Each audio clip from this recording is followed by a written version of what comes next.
So I get the honor of introducing Brian Stofield.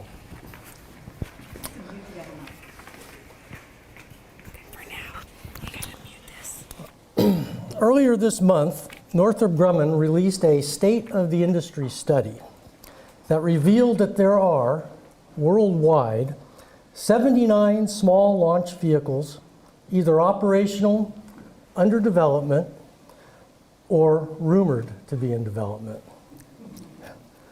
Now that's a pretty amazing number, 79 launch vehicles. And it highlights the enthusiasm surrounding the small satellite marketplace. The study identified only 6 currently operational small launch vehicles. 34 were under development, and of those 34, 18 are in the US, and 39 are rumored. There are also 4 efforts underway in Canada, but they, whatever criteria they used to get in the study, they didn't make it. But there's 4 other efforts on the way. So why all this enthusiasm about the small satellite marketplace? In the 5-year period between 2012 and 2017, over 1,000 small satellites were launched to low Earth orbit. In 2017 alone, small sat launches reached a record 335, and the demand for launch services became painfully obvious. A real opportunity for people who would like to build rockets has suddenly emerged. This year, 2018, the high number of small sat launches has continued, and while dozens of tiny CubeSats can be crammed into a payload bay of a large rocket as a secondary payload, companies or schools and universities that are primarily building these things these days can expect to wait anywhere from 6 months to 2 years before they get a ride to space. So what we're talking about now is a satellite this size. This, of course, is a Kleenex box, but you know, it's about the same size as what we call a CubeSat. And these things are fantastic. Universities and high schools around the country, they love these things because students can build a satellite, and if they follow all the guidelines that are out there on the internet, they can launch it and get their own pictures back from space. And it's a real learning tool. It's a real STEM learning tool, building these satellites. So, since they have to wait 2 years, currently, up to 2 years, enter Brian Stofield. Now, Brian, like my dad, is a native of Cleveland, Ohio. He's a bright guy with an even brighter young daughter named Bella, who I got a feeling we're going to hear more about in a minute. He went to Kent State University before going into the Air Force, where he was an electronics warfare specialist. After leaving the Air Force, he became a field engineer in the medical industry, where he repaired medical imaging equipment, a job he quickly grew to dislike. So he and a handful of his Air Force buddies decided to create a rocket company. And Stofield Aerospace was born. So I first met Brian a couple years ago at a space conference. I'm not sure which one it was, but I got a feeling it was probably Puerto Rico? Yeah, okay. It's always great to meet young, enthusiastic, energetic new people, excited about working in the space industry. And Brian seemed exceptionally so. He was, as you'll hear in a minute, Brian's an excitable guy. Then he told me what he wanted to do.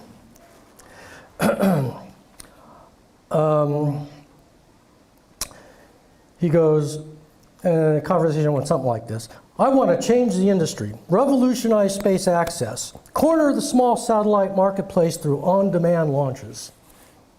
Something like that. Well, I really liked his confidence and enthusiasm, and since I've been in this industry like 40 years, I've heard it all before. So I asked, well, how are you planning to do this, Brian? And he goes, I'm 3D printing my own rocket engines. Oh, I said, you've broken the code on 3D laser metal sintering. That's a manufacturing technique that they're planning to make these rocket nozzles by. He goes, nope. He goes, we use standard PLA filament plastic and print fully functional solid rockets. Now, for those of you who don't know about 3D manufacturing, this PLA is this polylactic acid filament, and it's the same stuff that your kids, produce these little plastic toys, and this is a little my own personal Triceratops. So I thought, well, that's interesting, because I know that match heads burn around 1200 degrees, and solid rocket propellant's the same thing as a a match head. I said, you mean you're planning to launch satellites to orbit using 3D printed plastic rockets packed with actual solid rocket propellant burning through a plastic engine nozzle? And he said, yep. Well, that's about all I remember from that first conversation. And I'm sure that's about as far as it went. Then, much to my surprise, Brian up and moves to St. Louis and decides to set up shop here in town. And it didn't take long for Christine to recruit him into the St. Louis space frontier. That's what Twitter is good for. Well, he suddenly became very hard to avoid. So one day he invites me out to his rocket factory, the basement of his house, where he was printing rockets around the clock, a 24/7 operation. Well, I learned a lot that day. I learned that from 100,000 feet, where Brian's rockets launch from, hanging from the bottom of a balloon, the rocket only has to fire for less than a minute, I think he said 40 seconds, to reach orbital velocity. And he didn't worry about his rocket engines melting, because he has a secret proprietary heat coating in a can, which makes his nozzles perform like NASA's rocket nozzles for just long enough to get the job done. And then I saw that his system was so simple and his payload so small that, depending on the characteristics of the particular customer's payload, the entire rocket could be scaled, sized exactly to meet the unique needs of the customer. And he can print them by morning and fly it that afternoon. So, now that's an on-demand capability unlike any other, okay? And it was dirt cheap. Well, this would be a revolutionary change for the launch industry. CubeSat builders suddenly become the primary payloads on these right-sized rockets. Then it hit me. If Stofield Aerospace is successful, if they can properly secure their intellectual property, this simple, scalable system has the potential to totally disrupt the small launch vehicle industry. Things will never be the same. Can anyone say paradigm shift? Ladies and gentlemen, Mr. Brian Stofield.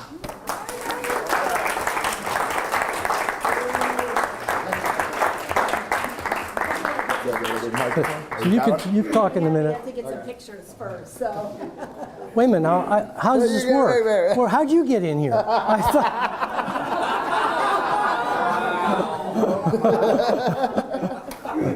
You are guys that are kind of in the projection. So, Move closer to the audience. Gateway to Space, September 1st, 2018. We are space cowboys, and I aim to misbehave. I think Bella said that, didn't she? She did. Okay. She did.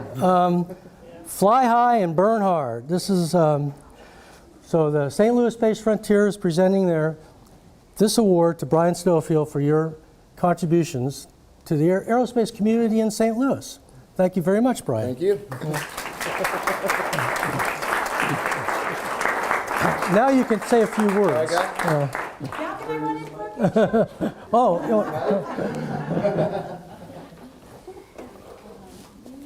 You need one of those. I was just going to use this It does, but the people at home might not. I want her to hear you, because I assume she's watching. Yeah, she's online. She say hi.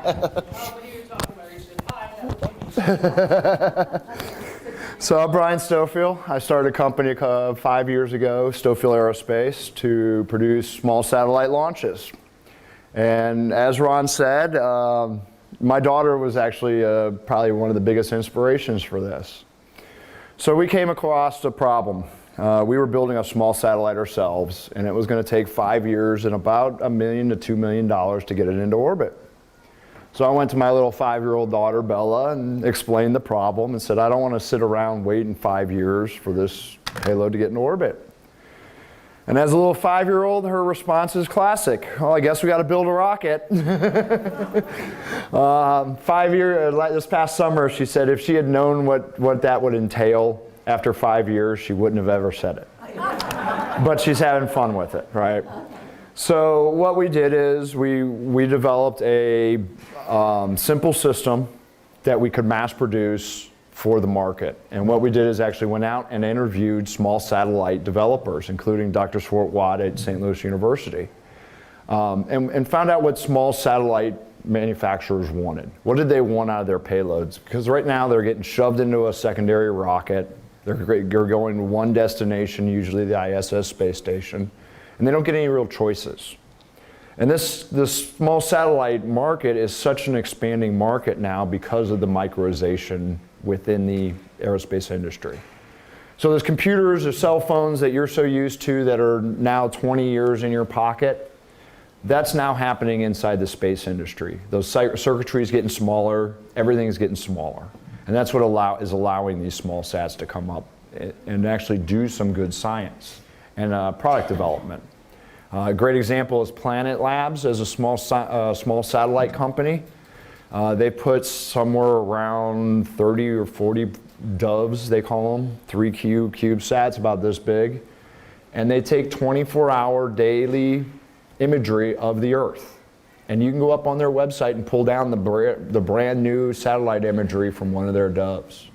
And they have a very good market, and they're actually surviving as a small satellite market. Not even a launcher, just a small satellite producer. So the problem we ran into was, like Ron said, it was going to take us 5 years and about $1 million to get into orbit. So what we designed is probably the most simple, easy way to get into orbit. We take a weather balloon from the ground to 100,000 feet. That takes us almost out of the atmosphere. So there's 30% of the engineering gone right there and almost 70% of the fuel use in just taking a balloon and not using a ground-based launcher. And then what we did is we got rid of the hard to manufacture stuff, the titaniums, the aluminums, the metal, and we went to fully ceramic.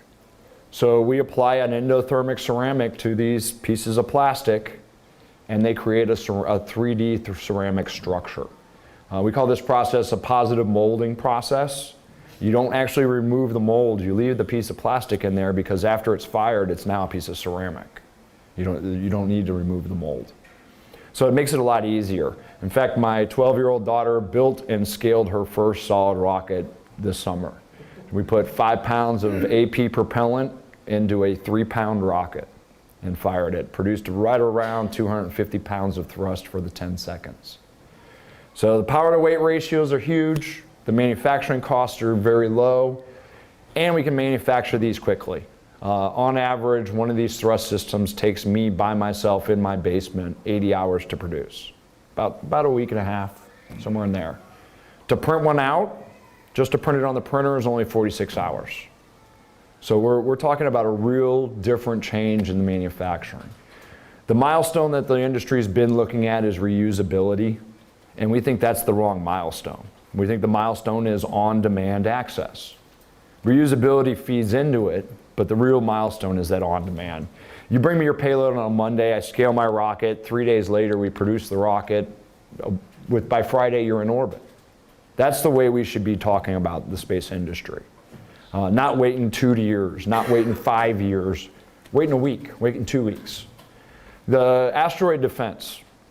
You can't fire on an asteroid. If you see it coming 3 days ahead of you, you can't fire on it. There's nothing you can do. It's going to hit you. Okay? You can do a week. You can do 6 months. You can see an asteroid coming that's going to strike the Earth, and you can't produce a rocket quick enough to fire on that asteroid. And that's pretty bad. That's not a good place to be in. On the other side of it is, we've looked at a research orbit. So we were talking about 1,000 missions a year to orbit on the first year. And everybody wants to go, well, there's a lot of space debris. Well, we're not a liquid system. We don't tend to scatter space debris around orbit like liquid systems do. My system falls out of orbit very quickly. The other thing is the research orbit is such a low Earth orbit that 2 weeks after you're in orbit, you're out of orbit. So now you can have a constant turnover of research in orbit without having to worry about the traffic or the debris. And let's say you do hit something. You're in this research orbit. Let's say 2 of these little CubeSats smash into each other. The debris is gone in a couple weeks, a couple months. You're not going to cause a Kessler event or Kessler syndrome that's going to knock out orbit. You're at such a low Earth orbit that you're still technically within the atmosphere and encountering atmospheric drag. So those particles are going to fall out of orbit. So the real big polluters are the liquid rockets going to geosynchronous orbit. That's probably about 70% of the debris. So small satellites are not the issue here. But what does an Earth planetary economy look like? Because that's where we're headed, right? We're not headed to an Earth economy. We're not even headed to a lunar economy. It's an Earth planetary system economy. You've got LEO, low Earth orbit. Mississippi River is right here. That's from the ground to LEO. That's how big that jump is. It's like going to across the Mississippi back in the 1700s. On the other side of the Mississippi, you've got LEO, St. Louis, resupply, change directions. Almost every satellite stops in LEO. I mean, it's just a way that it operates. Okay? Then you have what we call near-Earth orbits. Those would be the Lagrange points. That would even include lunar orbit. And these are the gas stations on Route 66, or those small little railroad towns that popped up next to the railroads. They're supplying industry for that. So a Lagrange point is a balance point between like the Earth and the Moon gravity. And you can put a space station there that's fairly stable. Right now it's filled with clouds of garbage because things fall into that orbit. So we'd have to go and clean it up. But that would be a good for refueling deep space missions, liquid oxygen up there, that type of stuff. That's the lunar gateway they're talking about. And then you get to the next city down the street. So Kansas City from St. Louis, or Denver from Kansas City, and that's lunar. That's being on the ground. And what that allows us to do, the lunar economy was going to allow us to do, is move industry and resource acquisition off the planet. So no longer are you reliant on the Earth's resources to produce anything. And that's the only way you're going to environmentally save this planet. Is to get humanity's reliance off of the Earth completely. So you're not mining anything here, you're not manufacturing anything here, you're not polluting anything here. Okay, the eventual long-term horizon, Bella says, is this becomes a wildlife preserve. Nobody lives here. Okay, there's not economics going on here. It's more of where is the planet going to be? And we all live off-planet. All the industry's off-planet. All that's off-planet. And that's where she sees the eventual goal. We'll take out some of her ideas real quick. Long-term goal, we are looking at the Saturn system. We are biologists. We are not colonists. We are not miners. She wants to look at biology. Yes, I have a 12-year-old on my board of directors directing the long-term direction of my company. Why? Because she's got a better view of it than I do. She's got a better view than most adults. She's never not grown up with all of human knowledge on the phone in her pocket. She's never not grown up with, I'm going to space. I mean, think about it, 5 years old, she thought she was going. She thought we were building the rocket at first so we could fire her into space. So as a kid, that changes your perspective, that changes your ability to look out long term. And she said that really the whole answer to industry, the whole answer to the economy is biology. It all comes back to the human. It makes life easier for us. We get technology. It makes this so that we don't have to eat, we don't have to go find our food every day, so we can spend time watching TV, okay? It's all about the human's biology. She goes, even if we were going out to mine, she goes, it's about the human. And that's what we want to make space about, is about the human. So we always ask this question, if I could send you to space today, if I could send an experiment and you design today to space, how would that change what you would do? We're not talking 2 years from now, we're talking, let's go out to the parking lot and fire the rocket. How does that change your outlook on the way space operates? When you can have a launch whenever you want to, on demand. So you want to fire on a Wednesday in the middle of the week at 2 o'clock in the afternoon? We got a rocket ready. We don't have to wait 6 months. We don't have to plan you 2 years. What would you do if you could go to space today? Thank you. St. Louis Space Run 2 is great. First Fridays here at the Science Center is kind of my baby. As Bella says, we do cosplay for science. We dress up in costumes because if we can get the kids imagining with us, then we can teach them whatever we want. So don't stop imagining. This is real. Thank you.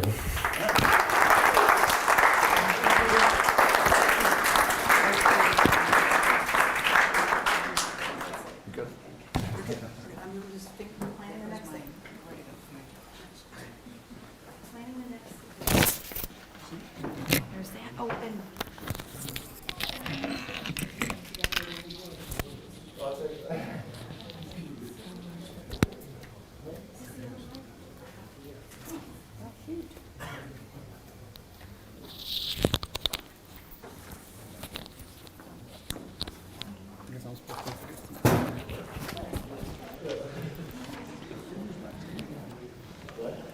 Oh, are you next? No, I think I've got one before you. Oh, okay. Okay, hi everybody, Judy back again. The next award is going to be going to the St. Louis Science Center. We have spent years enjoying the Science Center, and they take very good care of us. So we wanted to present an award to the Science Center, and our representative is Christina Hampton. Christina, would you come up?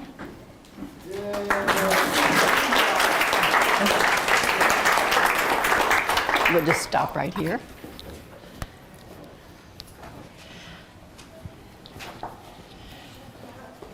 Oh, let's get away from that light. This is our award. If you come up to the edge of the table, you don't have to let. Okay, all right.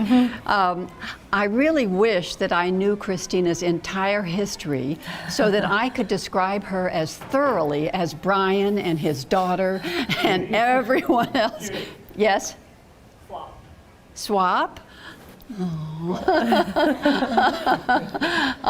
But I have only just met Christina today, and she's the representative from the St. Louis Science Center.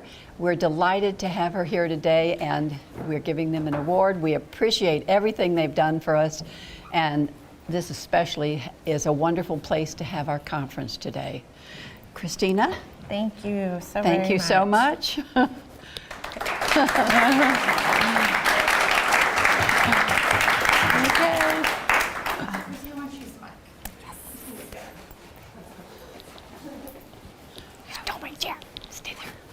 Thank you so very much. My name is Christina Hampton, and I am the collections manager here at the Science Center, so I get to care for all our wonderful artifacts.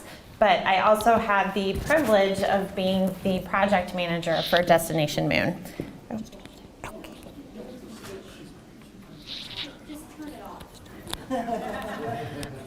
So I was able to work very closely with the Smithsonian to bring this traveling show here to the Science Center. And yes, it's quite an honor.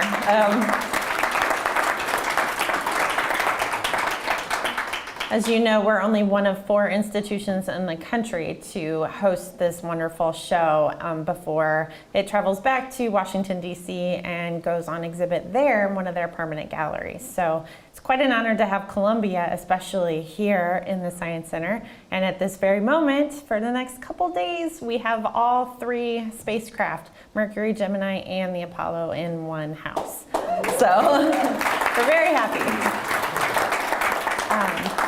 So as I said, I worked on Destination Moon to create the entry and exit experiences that go with the Smithsonian show. Smithsonian's really, that shows the bedrock of what we have here, but we were very fortunate to build around it. Some of the amazing exhibits that you saw, the house and the storefronts, to kind of tell that St. Louis story and why it's so important for people to understand about the space program. It really started here in St. Louis with Mercury and Gemini, and what we learned from those programs helped Apollo be successful. So we were very honored to be able to tell that story and to help inspire the next generation, hopefully, of astronauts and engineers and scientists who will go up to or get us to space, the moon, and Mars and beyond.